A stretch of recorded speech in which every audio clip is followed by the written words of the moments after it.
Hey, also, I just got out of school and I'm on my way home.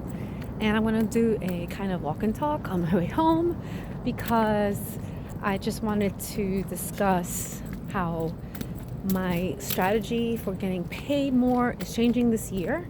So, right now, I'm a high school teacher in New York City, which has very good pay, very good salary.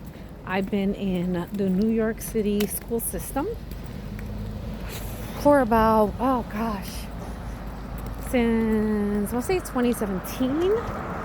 So it's 2025. So that's about 8 years or so. And I didn't start out that way.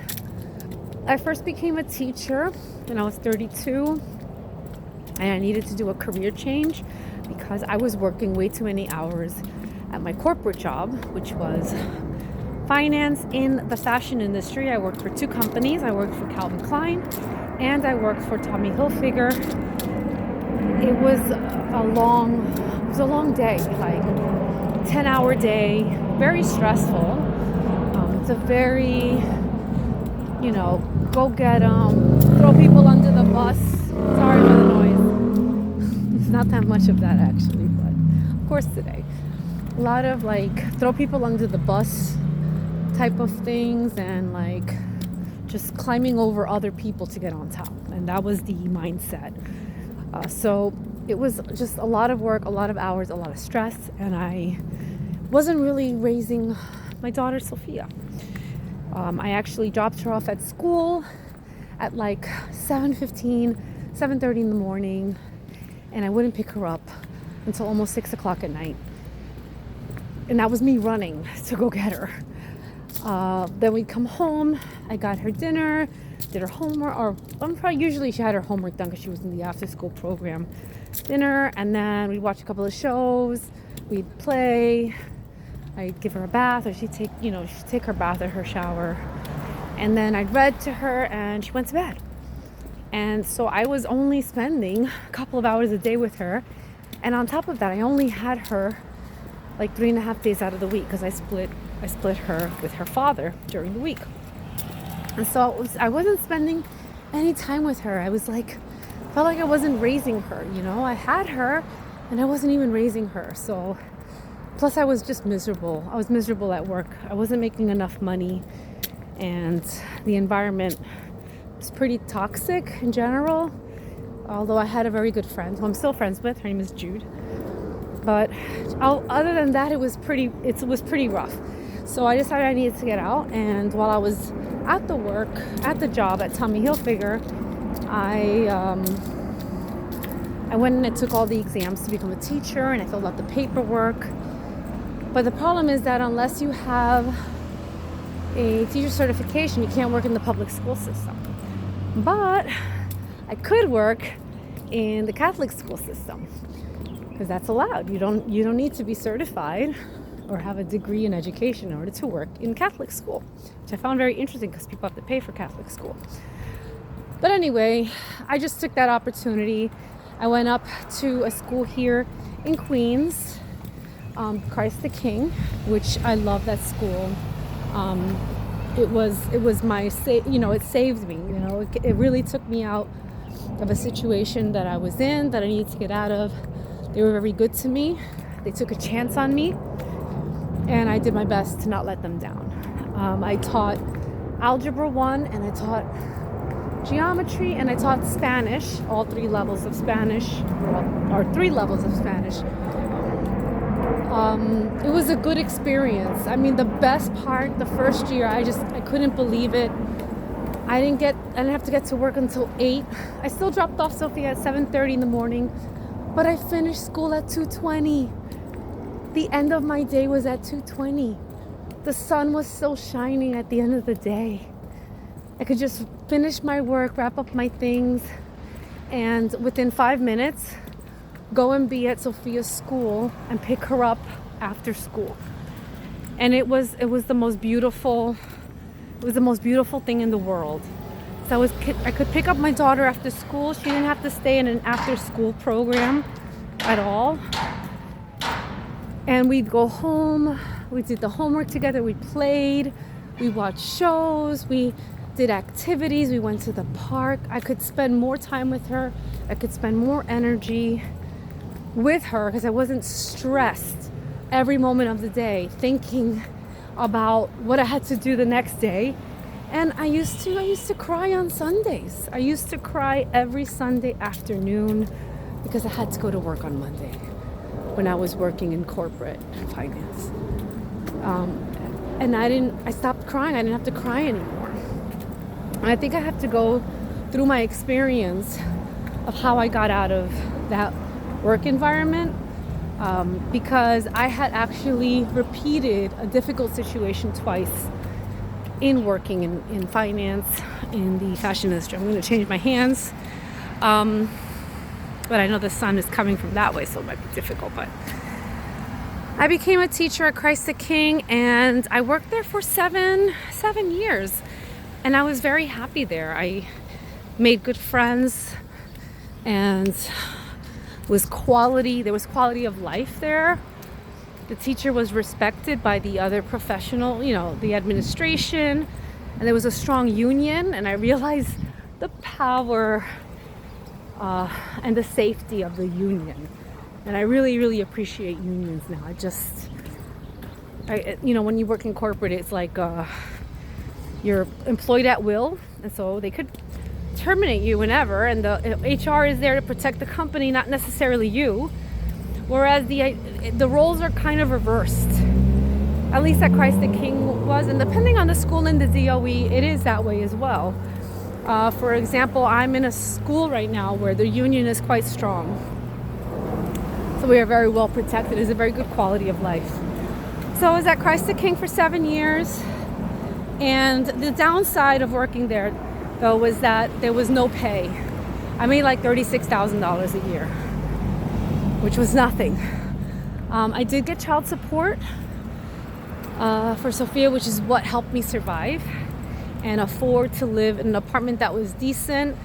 And I had already moved in there when I was working at Tommy Hilfiger, where I made a pretty decent salary. And so I had a good 2-bedroom apartment in a nice neighborhood, a decent neighborhood, safe neighborhood for Sophia. Right next to her school. We were like 3-minute drive, literally. And but now I was really struggling to make that rent and all my other expenses fixed on this income that was very little. With child support. So I knew I had to move into public school eventually. So I did try to get all the requirements, which were very painful. It was very annoying. But I did, and luckily I was exempt from certain annoying things that were required. Oh, I'm going to change hands again. So let's see, it took me a long time. I actually had to get a master's also, but I was teaching at the same time, so I fulfilled the work-study program where I'm teaching while I'm getting my master's because I was already doing that.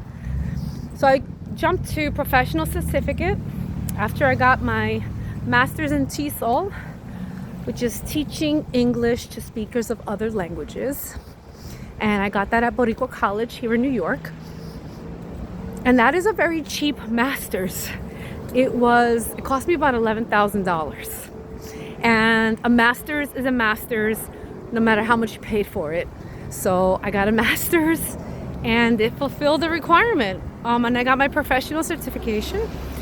And I eventually I moved out of Christ the King and I went into the International School for Health Sciences, which is a high school for mostly new immigrant students, and it focused on the health sciences field for them to go into that for the future. So it had almost not a vocational school because it was still just a public high school, but it had a focus on that.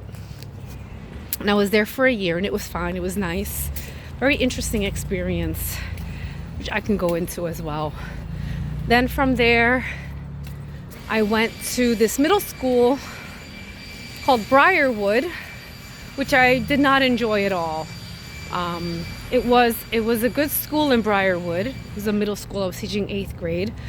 But the administration was very much on top of you, a lot of like professional development and very focused on data collection and a lot of bureaucracy and micromanagement of like all your time.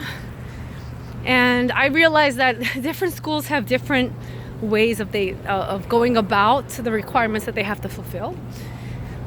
The international high school had a bureaucracy, but it really wasn't that bad. I didn't feel a lot of pressure around it. But that school wasn't for me. I did not like the environment. I didn't feel like it was a very positive environment among the teachers or among the administration. And I needed to leave right away. Like, I wanted to go. Plus, I really did not like teaching middle school because in high school, which I did at Christ the King, you have a week off for Regents Week in January, and you have the last day of school is June 12th to 13th for high school, and then the rest is just Regents Week. If you work in middle school, you are teaching throughout Regents Week, and you are teaching class until the end of the month in June. June 28th, you are still teaching. And I was like, no, I need those extra 3 weeks off a year. I mean, they're not off, but I'm not teaching. So for me, any day I'm not teaching is a day off. So I applied for Forest Hills and I got in. I was very happy. And that was the best. It's been the best experience of my life. I love it there, and I want to retire from this high school. And so I'm living the life, and I'm actually finally getting paid well. The pay here in New York City for a teacher, I'm entering my 8th, and I have, with the plus 30, which is like 30 extra credits on top of my master's, I make over 100, which is great, 100K a year. I pay almost nothing in health insurance, and I cover my husband and my daughter. And then there are opportunities to get extra pay. It's called per session, and that's $57 an hour. I think after taxes you get just under $50 an hour. But if you do that 3 times a week, that's on an extra $150 every week. And there are other opportunities to make extra money. I could tutor outside of school. I haven't done that yet. You could not pay me to teach summer school, because if there's any reason I became a high school teacher, is not to work the summer, okay? So that was not happening. So I want to make it work throughout the school year so that I have my summers off and I can recharge. So I did tutoring after school at the school last year, Mondays and Fridays, and I ran a D&D club. The problem is that this year I thought we were going to do that again. So I gave away my D&D club to another teacher who was more of a professional, but they're not having the after school tutoring this year. They're not offering it, so I can't get paid to do it. So I'm like, how can I make up that gap in pay to still get extra pay every 2 weeks? So finally I got 2 clubs. I have a math team club that's starting this week, an Indonesian interest club, like culture club, that should be starting this Thursday. I'm not sure what's happening with it.